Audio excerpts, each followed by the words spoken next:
Hello and welcome to the Hill Ponton video blog. My name is Matthew Hill and this is Carol Ponton.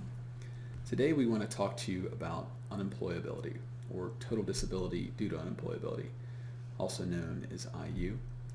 This is a concept where the VA admits that even when your ratings don't combine to 100%, you deserve 100% because your service-connected disabilities prevent you from obtaining and maintaining a job.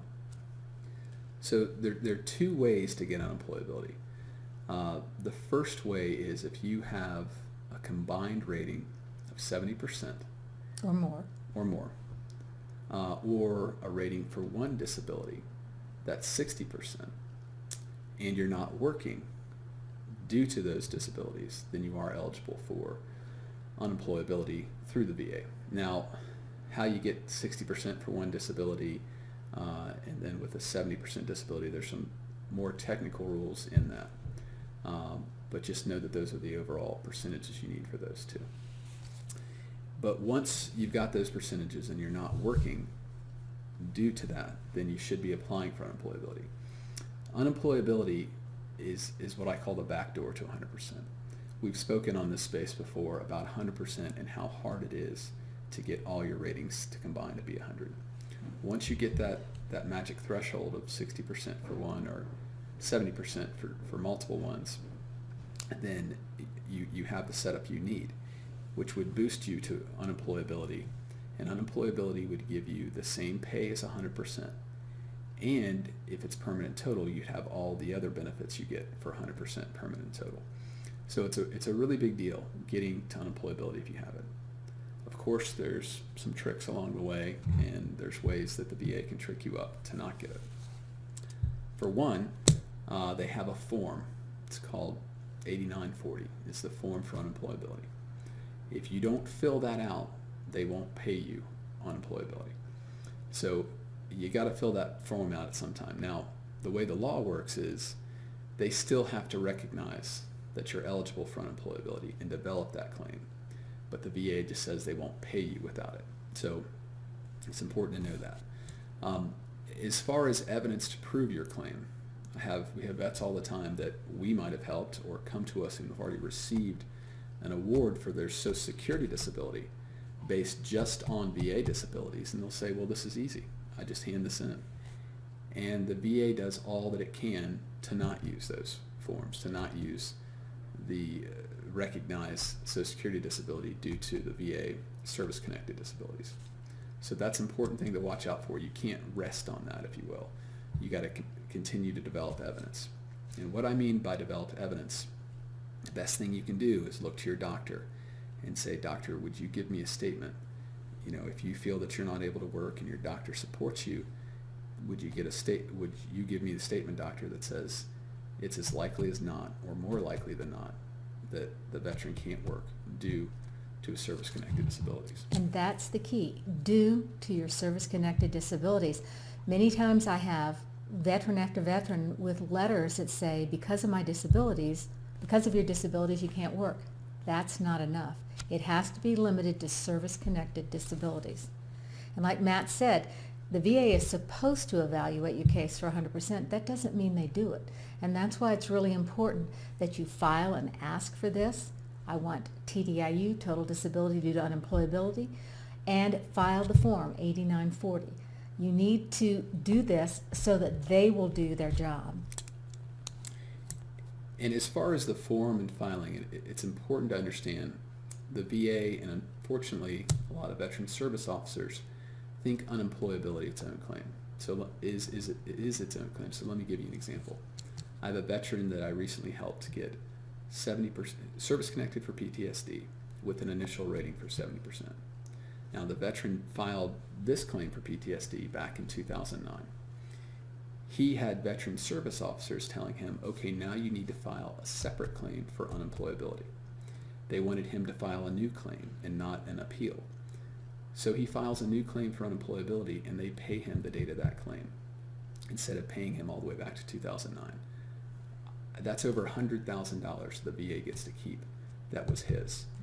So it's important to know that just because you became eligible because you got a rating decision now doesn't mean that that's when your effective date is or when they should pay you from.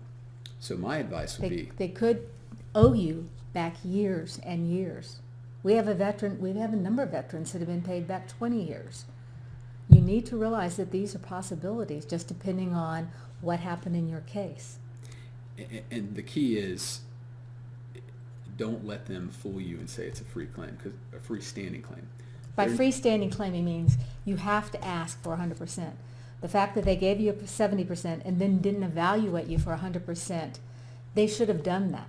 But now they're telling you, oh, you didn't file and ask for 100%. So you have to file a new claim, which is that's bogus. not the law. And so it's really important, because it's very rare that when the VA is granting service connection for the first time, that they grant service connection for the disability and grant unemployability, okay? And that doesn't sound that big a deal, but when you realize they're taking 2, 3, 4, 5 years to decide these claims, they owe you money all the way back to when you began. They owe you money to when the disability started in the claim, not when you handed in their little form. So it's important to remember that. One thing I forgot to speak to was the working component. You actually can be working and get unemployability. The law states if you're working and making under the federal poverty line for one person, you can still get unemployability. You're still eligible for unemployability. The other way that you can get unemployability and still be working is if you are in a sheltered environment. And by sheltered, I mean an environment where you're working for a family member or a friend, or you're working in a job to where the employer would not replace you or would not let anybody else do or have the leniencies that you have. Those are all areas to where the VA acknowledges that it's not really working. It's a made-up job just for you. So those are other areas to where you can be doing that. There's sometimes people that work 2 or 3 months and maybe they make $3,000 or $4,000 a month, but then they lose their job. And this happens over and over again. That shows the person really isn't working. They can't hold a job. And that's the key. The regulation states ability to obtain and maintain employment. Right. It's really the maintain employment that's important. We unfortunately see a lot of denials where the doctor will say, oh, he's been able to get a bunch of jobs. And that's not really what's important. It's holding the jobs that is important. They gets them and loses them. Yeah. The other way to get unemployability is the more difficult way.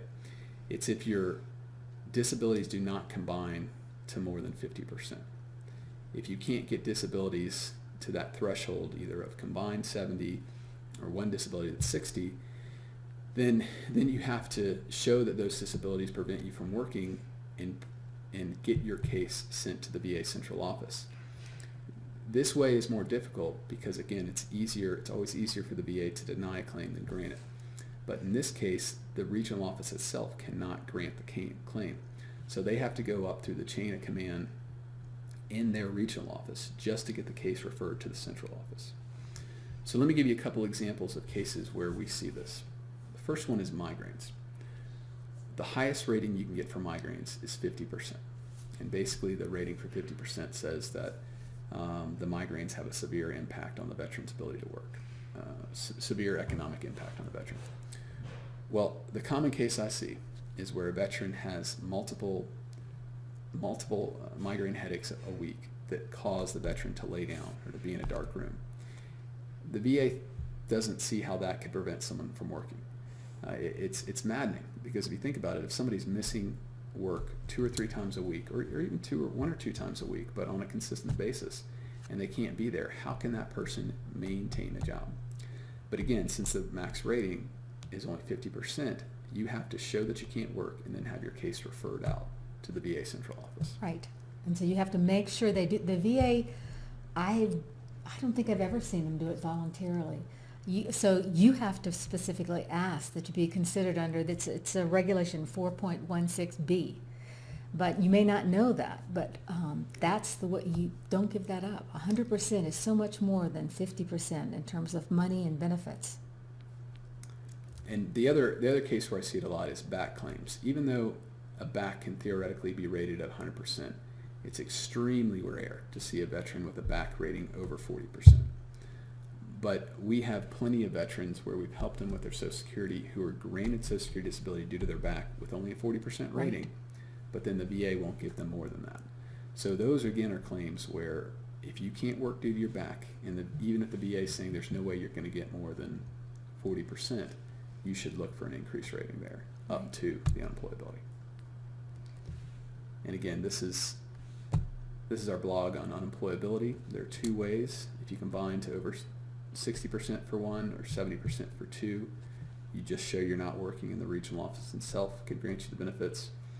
And then there's the second part, is if your disability rating doesn't meet that threshold, then you have to show that you can't work and ask the regional office to send your case to the central office.